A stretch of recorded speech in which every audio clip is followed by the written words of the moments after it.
Okay, so it's nice to see you back. This is the final part of Waterloo for the Muskham history group. The Battle of Waterloo, 1815, and in this part we actually get to the battle itself.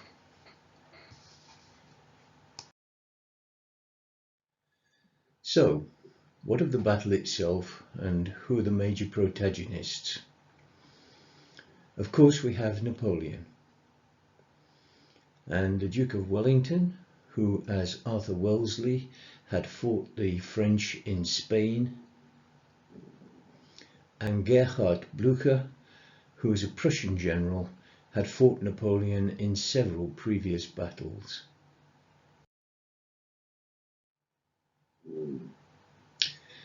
Napoleon's strategic aim is simply to capture Brussels. If he captures Brussels, Belgium will come back into the French Empire.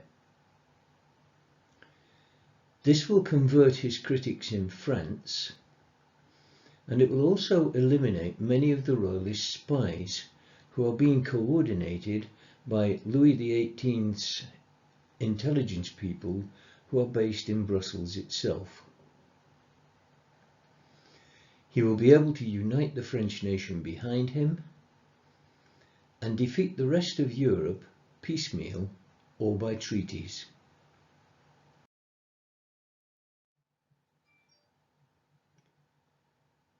Napoleon places 6 corps of the Armée du Nord, spreading them across the northern frontier of France and defending Paris. Marshal Soult expresses Napoleon's orders to consolidate around Philippeville. Napoleon realizes that time is against him and he needs to attack quickly. With 6 corps of the Armée du Nord spread across the northern frontier, the plan is to consolidate and attack northwards on the 14th of June before the Allies can react. After issuing the orders for the army, Marshal Soult moves up to Lille to make sure that the coastal frontier is safe and that no British reinforcements can move across. Marshal Berthier is tasked to issue the final orders of march. But his messages are confused, and the army does not consolidate by the 14th. Napoleon decides that he must take direct command.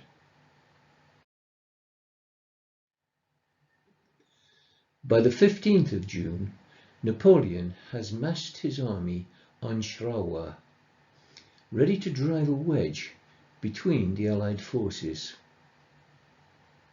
Napoleon is here at Charleroi, and the Anglo-German Dutch forces under the Duke of Wellington are camped around Brussels, and Gerhard Blucher's Prussian army is camped around Namur. Napoleon has positioned himself perfectly to drive a wedge between them. He's caught them both napping.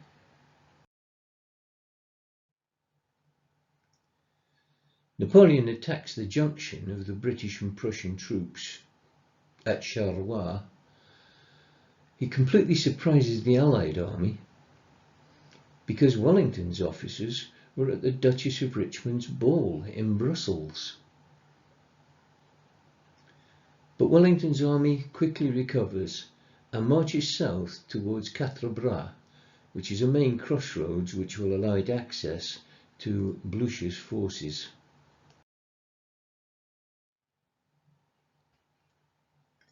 Wellington marches down to Waterloo, and Blucher tries to close the gap and moves towards Ligny, but finds that Napoleon is already there.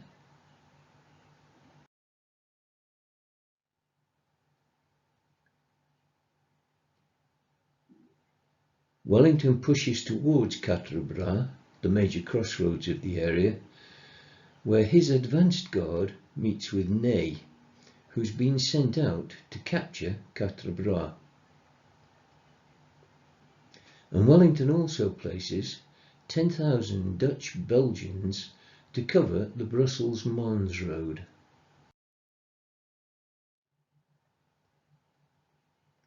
On the 16th of June 1815, Wellington had met with Blucher very early in the morning. It was agreed that his army was too far away to support Blucher against Napoleon. They agreed that Blucher will fight Napoleon and Wellington will distract as much of the French army as possible.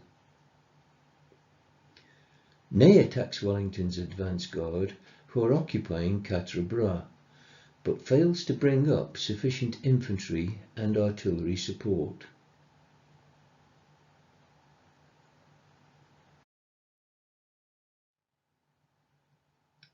The action of Quatre Bras is confused by units going straight into action as they arrive on the battlefield. There is no cohesive action to the battle. The battle is inconclusive, and the French allow the Prince of Orange with the Belgian forces to disengage and retire. They then advance and occupy the ground that the Belgians have been occupying at the village of Quatre Bras itself. So Wellington's advanced infantry had occupied Ney and his corps at Quatre Bras. They had firstly occupied Quatre Bras itself and caused Ney to have to take it, and then they had distracted Ney so that he could not send his forces across to support Napoleon at Ligny. Whilst Gerhard Blucher fights a pitched battle against Napoleon in the little town of Ligny. Ligny is a Nathan Bedford Forest battle. The fastest with the mostest is likely to win. Gerard moves forward on Ligny to occupy it for the French, but he's surprised to find that an advanced corps of Blucher, led by Zieten, has already occupied the hamlet. Vandamme soon brings up another force to threaten Zieten's flank, but he counters this by sending late arrivals of his own forces to confront Vandamme. As more forces from Vandamme arrive, they're threatened to be outflanked. But just in time, Perth arrives with a force that can also prevent the outflanking manoeuvre. And finally, Theiselmann arrives in the area of Ligny with his corps.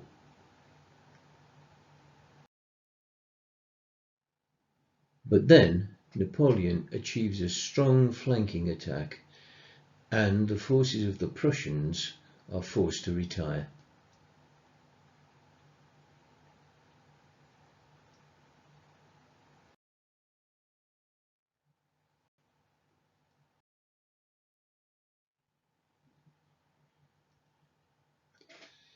(16th of June 1815), 2 days later than planned, Napoleon defeats the Prussian army under General Blucher at Ligny. The French carry the day and force Blucher from the field. French losses are put at around 7,000. The Prussians have lost around 12,000 men. But the Prussians retreat northwards onto Wavre, not onto Namur.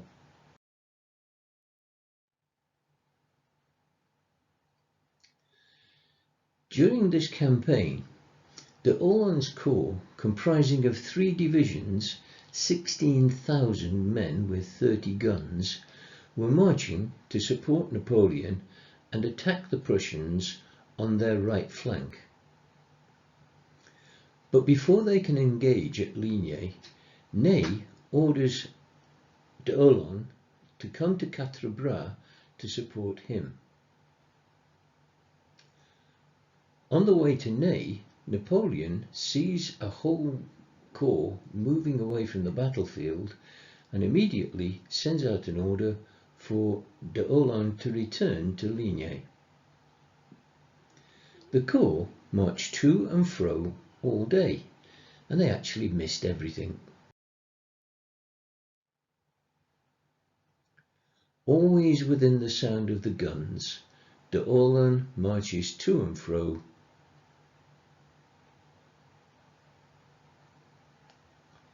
never engages. Is Napoleon's genius for mobility beginning to crack?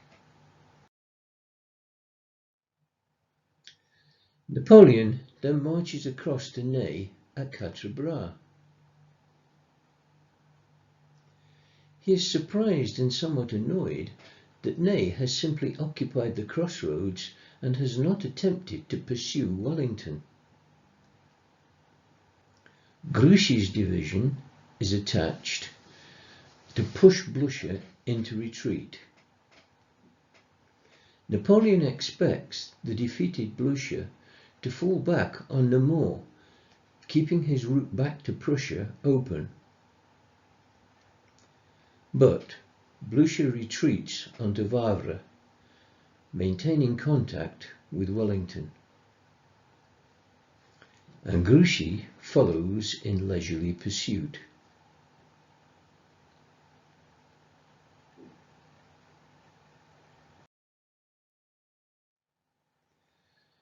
For most of the 17th of June, Wellington's army retreats to take up position in front of Waterloo. This is ground that Wellington had scouted a year before. It is in effect his chosen field on which to meet Napoleon. Wellington also leaves 10,000 Dutch on the Mons road. He is perhaps concerned that Napoleon will demonstrate in front of Waterloo, whilst leaving May to make a flanking dash attack on Brussels itself.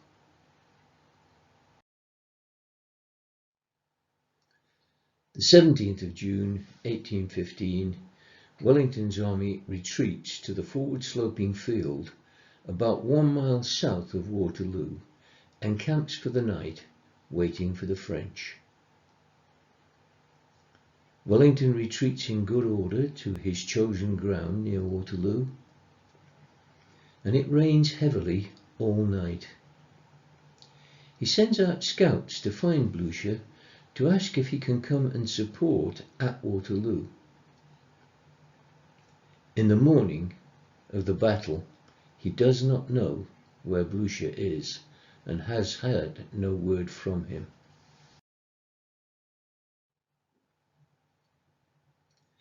Napoleon does not feint. He confronts Wellington in front of Waterloo with all of the Grand Army except for Grouchy's corps.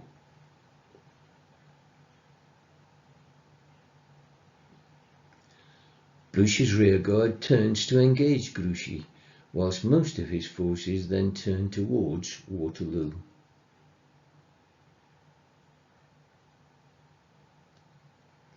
Wellington does not send for the force on the Mons road, even though this force is larger than anything he can expect from Prussia and can arrive just as quickly.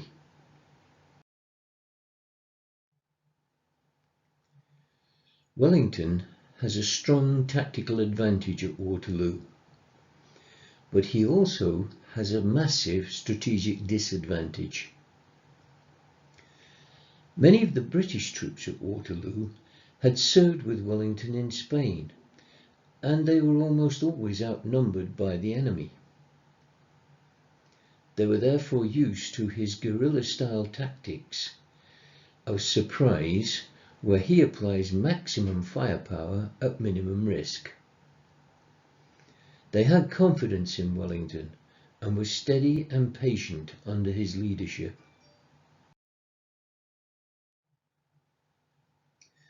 But less than half of Wellington's 118,000 men were British.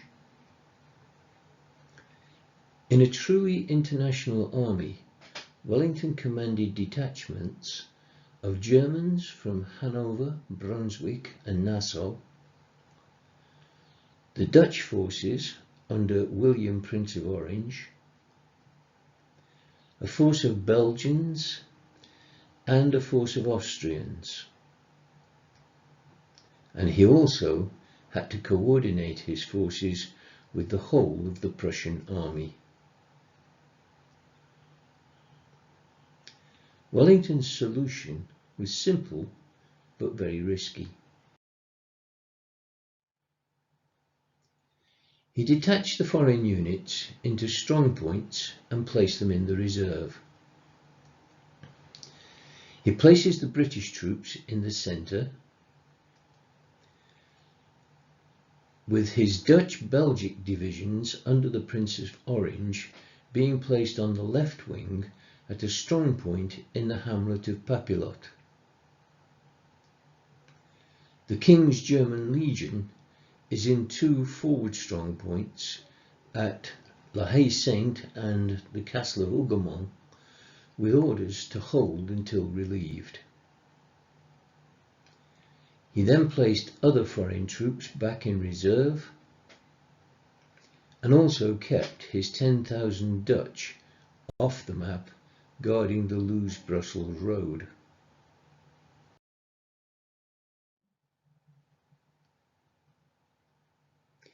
Wellington always made use of the reverse slope.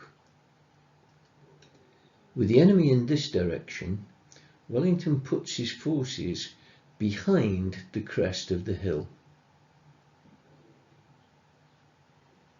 And in this case, they're also behind a sunken road. It means that when the French artillery in the valley fire, they have to elevate their gun sights and tend to shoot over the British troops. If they depress their gun sights to hit the British, they end up simply digging holes in the ridge in front of them. This was a standard Wellingtonian tactic. Napoleon's generals spend the night at La Belle Alliance. And unfortunately, the weather was awful. It rained all night, making the French position slick with mud.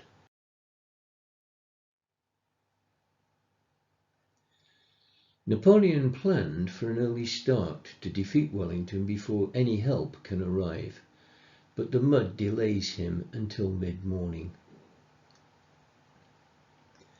The French form up in depth in front of Wellington's line.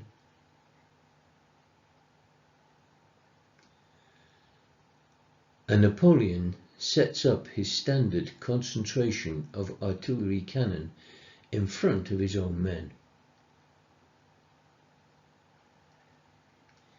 He plans to start the battle with a feint to draw troops from Wellington's centre.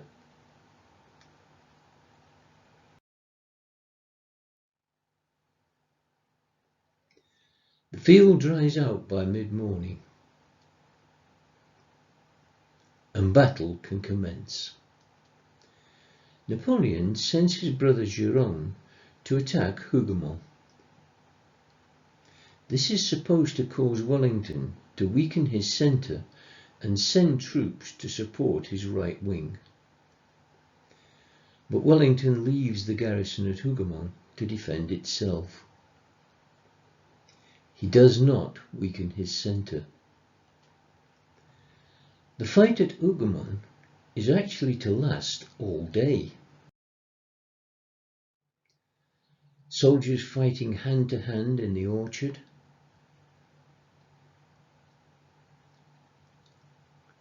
and Jerome attacks Hougomont with vigour, but cannot force the defences. The King's German Legion fight valiantly and repulse every attack. Eventually, they are defending the farmhouse whilst it is on fire and burning down around them. Hougomont continues to suck in men, and the diversionary tactic, which was supposed to weaken Wellington's centre, is not working. Napoleon opens up his massed cannonade. A classic feature of Napoleon's battle, a massed cannonade sending balls of destruction towards the enemy. But Wellington's men are mostly on the reverse slope, and they are protected. Except for Bayonet's division. Bayonet, wanting to show his bravery in front of the rest of the army, had positioned his division on the facing slope. They were smashed by Napoleon's carronade and broke and routed behind the lines.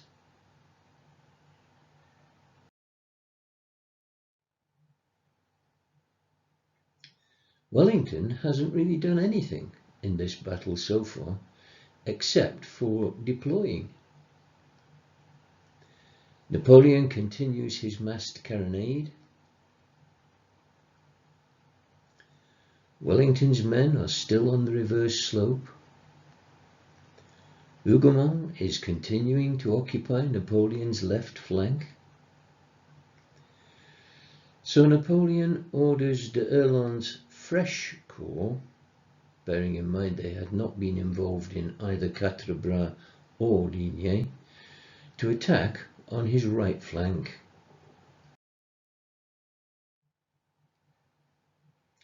D'Erlon aims his columns at what looks like a gap in the British lines. Napoleon continues his massed carronade. Wellington's men are still on the reverse slope, but now they are lying or kneeling in the cornfield to take best advantage of the cover that is available. As d'Erlon reaches the crest of the hill, General Picton orders his divisions to stand and open fire and then counterattack. General Picton is immediately killed by a French bullet from a voltigeur, but his orders are already being carried out. Part of the Irish-Scottish divisions move out and fire point blank into d'Erlon's advance. D'Erlon's corps is badly shaken by this sudden and unexpected attack and retreats in some disorder.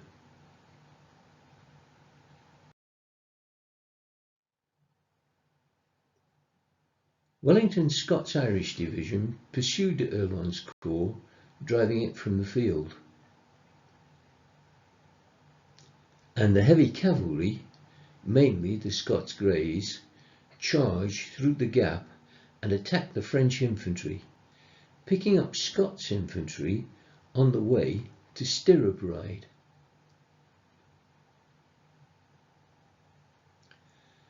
With this, d'Erlon's corps is routed and retires in disarray.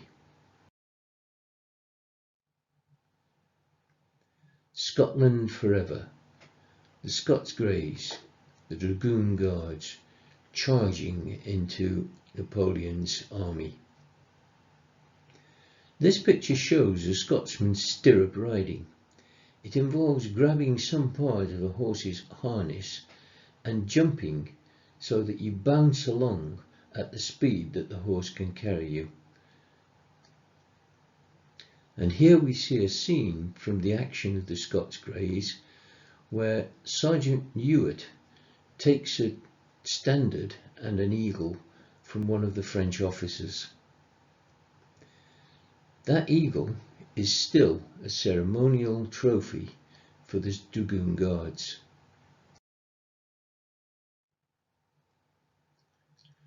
D'Erlon's corps is largely stopped in its retreat by Napoleon's personal intervention. He comes out of La Belle Alliance and asks d'Erlon's corps what they think they're doing. British infantry drift back to their own lines in order to maintain Wellington's defensive posture.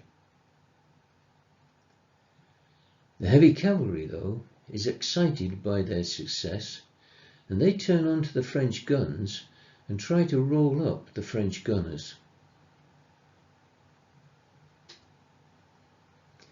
Unfortunately, this allows Napoleon's Polish lancers to outflank and smash them with the extra reach that the lance weapon gives.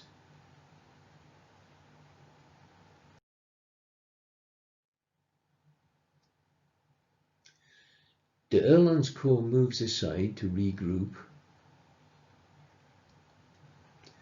and Napoleon brings up his reserves from the junior guards to fill the gap.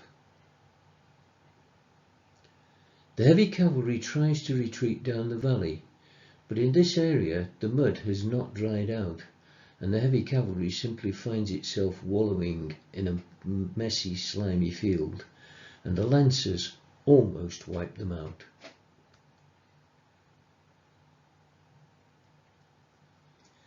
Wellington has lost his heavy cavalry.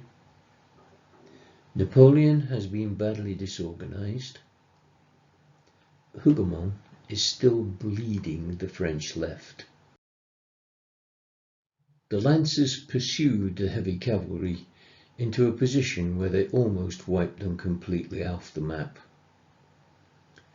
including the leader of the cavalry charge, General Ponsonby. At one point in the battle, he tries to pass his watch to an ensign, begging him to return it to his son, just before a Napoleonic lancer thrusts his lance into Ponsonby's back. The ensign rides away, but he unfortunately is also captured by Napoleon's lancers and killed. The watch is never returned to Ponsonby's son. In the meantime, Sergeant Ewart returns to the line, brandishing the French eagle and restoring much of the morale.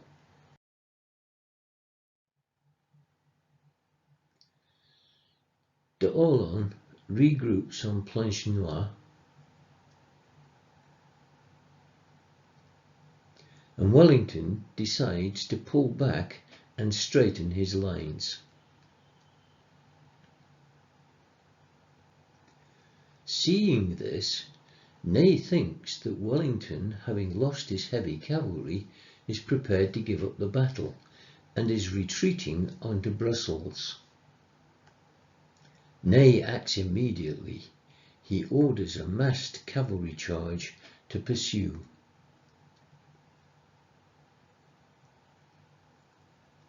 Napoleon is unwell after stopping D'Erlon's corps in its rout, and he has gone to rest at La Belle Alliance. The belief is that Napoleon was suffering from a severe case of hemorrhoids on the day of Waterloo. So Ney's cavalry charge crosses the valley and heads towards Wellington's forces.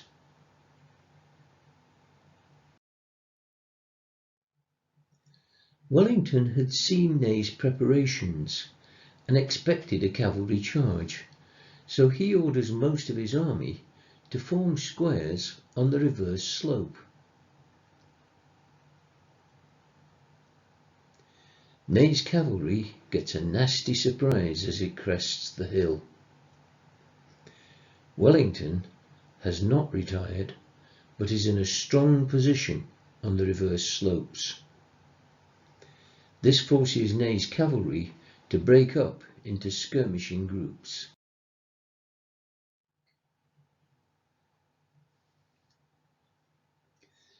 The British square, with infantry standing 3 or 4 ranks deep, with bayonets fixed to withstand cavalry, can be smashed by artillery or by determined infantry attack, but it can never be smashed by cavalry alone.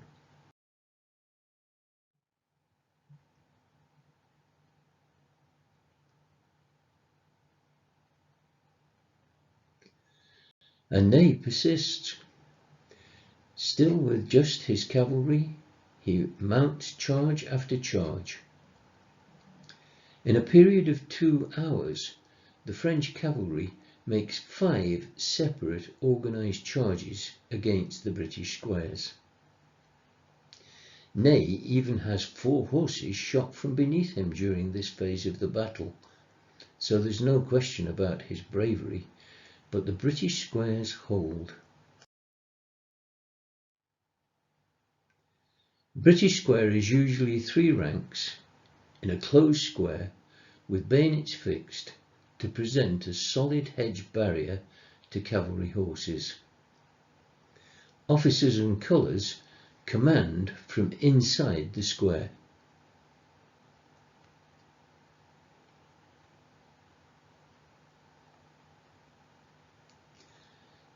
The square can also be supported by horse artillery, which can be moved quickly enough to be set in front of the square and to engage an advancing enemy at long to medium range. A practiced team could get off 4 or 5 shots before the cavalry was too close and threatened them, and 1 round of canister could even be fired as a last resort. As the cavalry threatened to charge the gunners down, the gunners abandoned their guns and run into the square.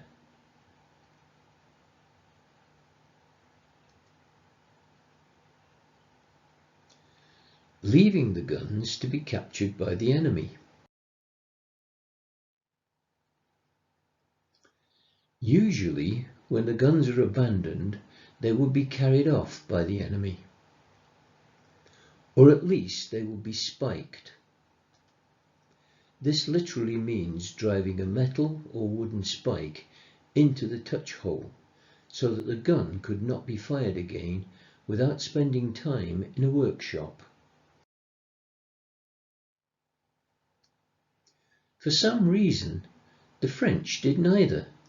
They did not carry off the guns and they did not spike them. So when they retired to lick their wounds and to reform for another attack, the artillerymen go back to their guns and fire on the French until the cavalry charges again. This means that the squares were much stronger at Waterloo, and it also means that the French had lost their tactical awareness. This is probably due to the fact that many of the cavalry forces will be inexperienced in battle.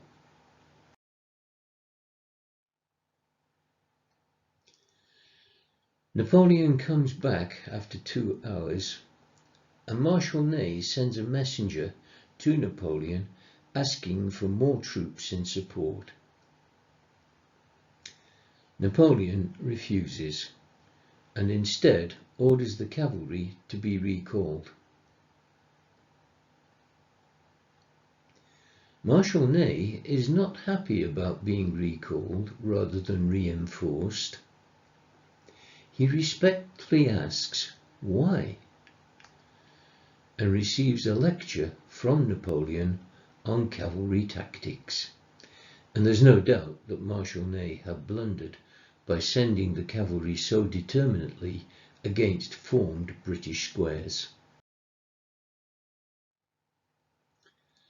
When the French cavalry is recalled, Wellington fears a more committed attack in his centre. He pulls the Prince of Orange's forces back from Papelotte to reinforce his centre, and at the same time sends forces to protect the open flank of La Haye-Sainte. He moves the rifle regiment to skirmish in the sandpit.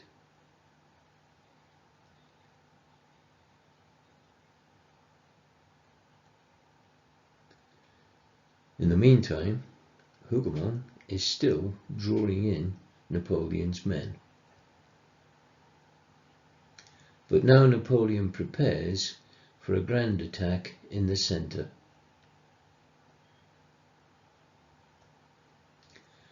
And the Prussians are coming. Hougomont is really desperate now, There is a killing field in front of one of the defensive walls where the French had been mown down throughout the day, and every time they got into the area of Hougomont itself, they were defeated and forced out again. And the battle on the outside got more and more destructive for the French forces. But the British and Germans weren't suffering too well either. They were sustaining casualties, and the buildings were now on fire. This is where Wellington refers to the close-run thing. Napoleon's cannon protect a general advance. The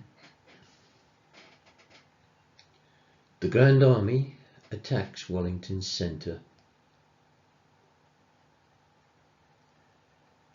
Meanwhile, the Prussians attack Planchenoit. La Haye-Saint and the sandpit fall to enemy, but the surviving troops retire in good order, and the Prussians are really coming.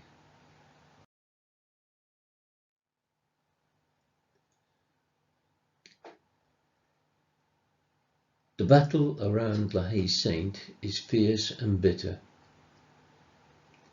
but with the Rifle Brigade's help, all of the forces manage to retire in reasonably good order after they've run out of ammunition, and the Rifle Brigade prepares for hand-to-hand fighting in the area around the sandpit. Napoleon's forces are suffering under the sustained firepower of the British line and also from the Prussian advance. Some of the guns try to form a defensive screen.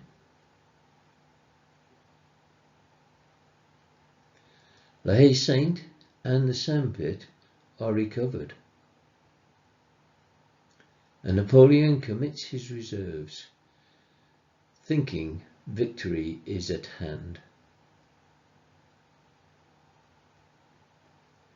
And he also commits the Old Guard to win the battle for him by crashing through Wellington's centre. The Prussians recapture Planchenoit and drive the French out, but Napoleon seems little concerned by this and marshals his forces to take care of Wellington in the centre.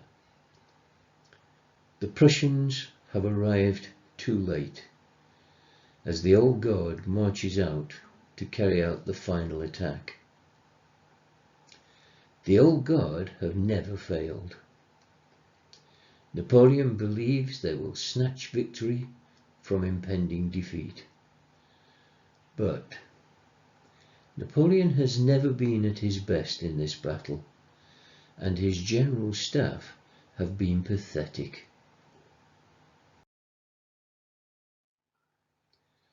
The Prussians continue their relentless advance, but Napoleon believes they are too late and too few to affect the battle. Jerome abandons his attack on Hougomont and prepares to support the Old Guard as they bash into Wellington's centre.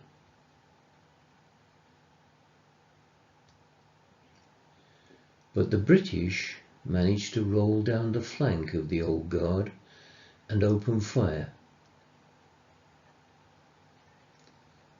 From the flank and from the head. The Old Guard shudders and breaks.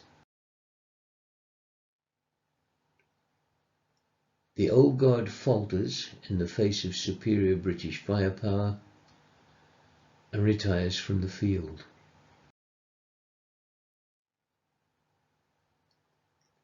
La garde recule is the cry of the French. Hearing this, the whole of the French army is now in retreat, and the field is a field for their defeat. The British Army and the Prussians follow in hot pursuit.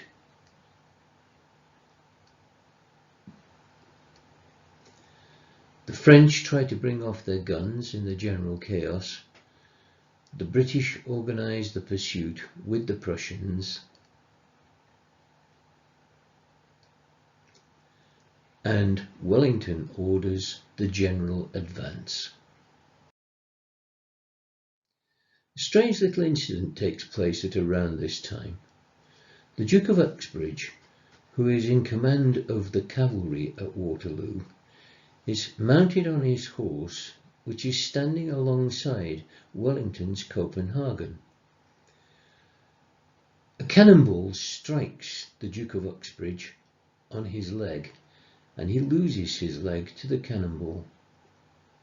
He looks down and remarks to Wellington, "Good God, sir, I think I've lost my leg."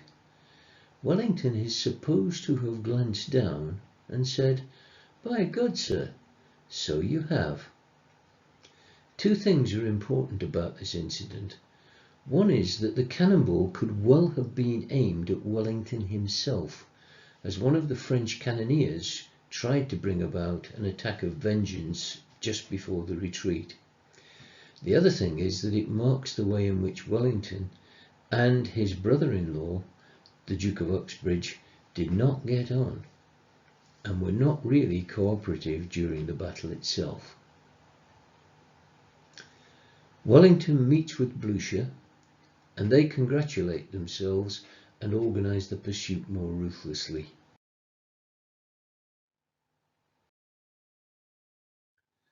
The whole of the French army is in retreat, and the British army are leading the pursuit with the Prussians in support.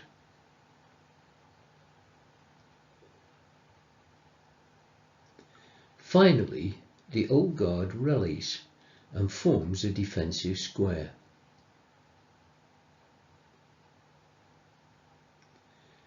They give Napoleon a chance to escape from the battlefield aboard his coach.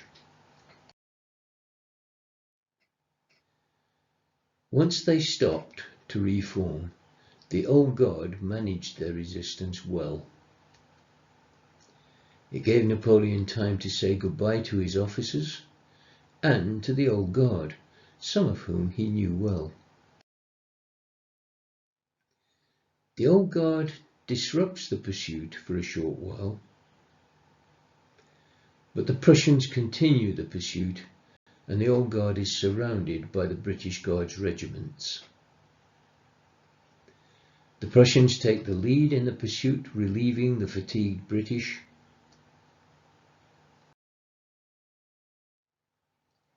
And the pursuit is almost over.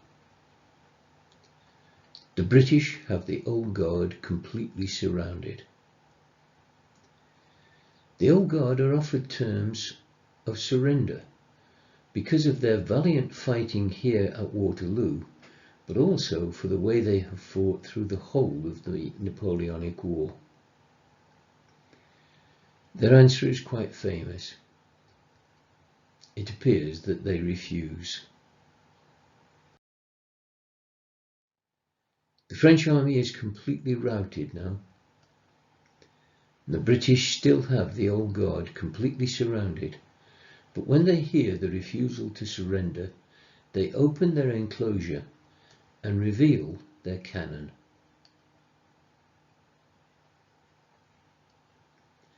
The Old Guard are offered terms of surrender again, and they refuse again. The muskets and cannon fire have to be aimed in volleys so as not to kill each other.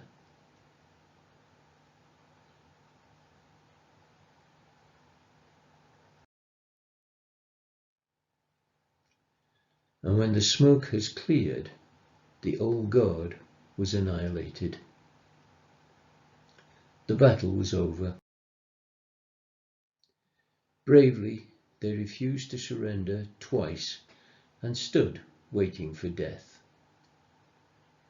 And when the cannons roared, they die to a man.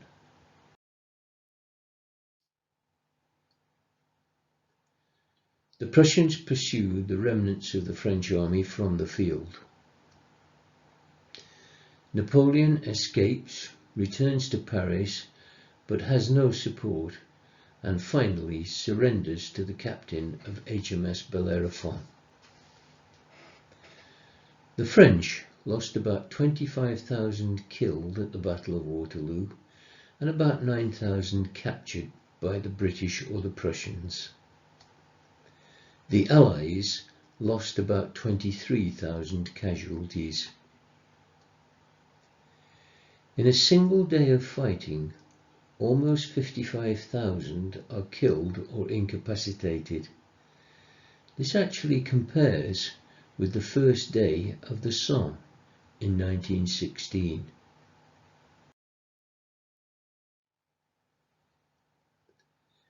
Wellington and Blucher meet to decide what to call the battle. Blucher suggests La Belle Alliance, which seems to be a perfect title for the way in which the victory was won. But Wellington wanted Waterloo. The Battle of Waterloo it became. Napoleon is banished to St. Helena, where he dies and is buried.